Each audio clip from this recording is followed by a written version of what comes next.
Impressionism was definitely a revolutionary art form that began in France and got its big push and its name in 1874 when Claude Monet's painting, Impressionist Sunrise, was exhibited in France. It's generally accepted that John Henry Twachtman was among the very earliest Americans to visit France, endorse many of the tenets of Impressionism, bring it back to this country, and by the mid 1880s was teaching its principles in Coscob, Connecticut. Soon, young American artists began traveling to Europe to further their studies and absorb a new and exhilarating experience. Not only just their studies, but importantly, their living experience as well. And many spent time living in French art colonies, Giverny, Pont-Aven, Grèze, and others. They were surrounded by other like-minded artist students from other European countries as well.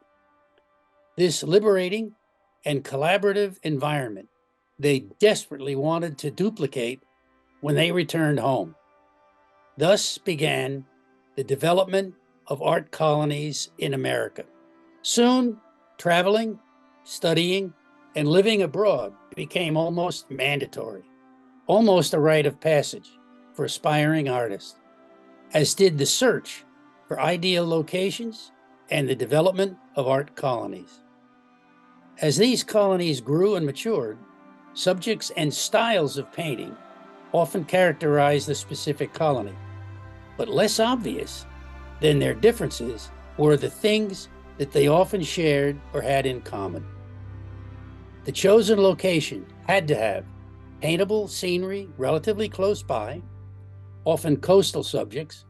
It was essential there was a bustling commercial center nearby with transportation, usually New York or Boston, where their work could be displayed and sold.